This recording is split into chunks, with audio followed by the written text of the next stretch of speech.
Yeah, no, obviously, we understand the Big East is one of the best soccer conferences in the country.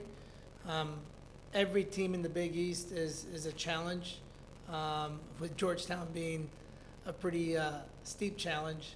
And so we typically get Georgetown in October, so the fact that we're getting them in September, I like.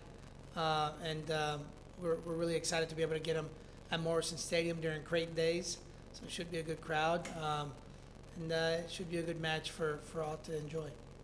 What are the challenges of playing this year's Georgetown team? They have a lot of firepower, and they can get you a couple of different ways. They're a team that is very good on the combination in the final third. They're a fast-paced team that can run in behind. They're an energetic team that will work hard to win second balls and maximize their opportunities on goal.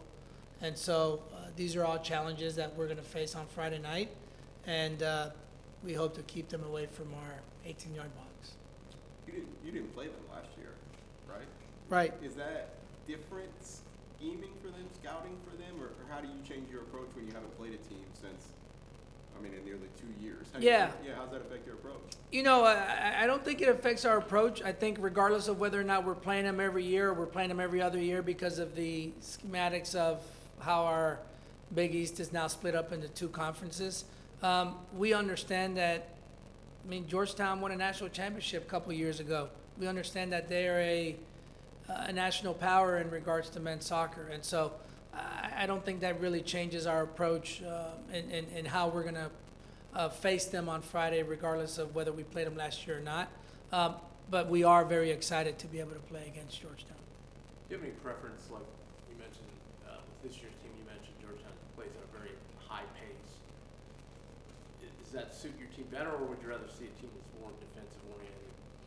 Yeah, you know what? I think it's especially in our sport, it's very difficult to actually make the game if you have a team that's sitting back and trying to, quote unquote, park the bus in front of their 18-yard box. It's very difficult to break down 11 individuals when they're all behind the ball. I'll be honest, I prefer to play teams that come out and look for the game as well. And I think it makes for a better showcase for the people that are in attendance.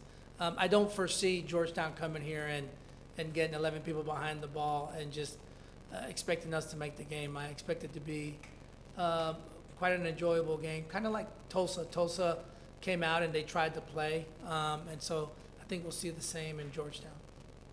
Had the loss to Denver, 2 shutouts since then. What has that done for your momentum heading into Big East play? No, I think it's great, and it does a lot for our confidence as well, because we know that match is not a 3-1 type of match. That match is a match that we could have won. We understand that in that match, there was portions of that game where we were in the driver's seat. And the fact that Denver has gone on to do as well as they have, I think right now they're ranked second or first in the country. I think the guys understand how we did against that team that's right now ranked, top of the country.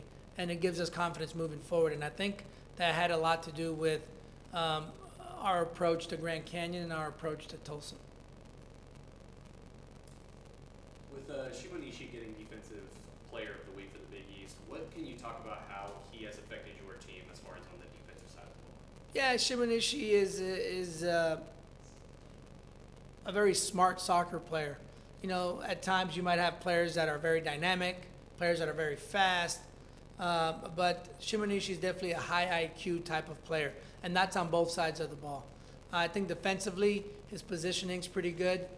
He understands the rigors of defending, and he tries to defend with his eyes rather than with his body first, which I think is a good quality to have. But I think he also gives us a calmness on the ball as we're moving from middle third to attacking third, and he does pretty well on the attack. I think one of his biggest weapons when we're going forward is he's a guy that can utilize his left foot and his right foot very well, both for passing and for shooting. And so I think he's fitting quite nicely with our group.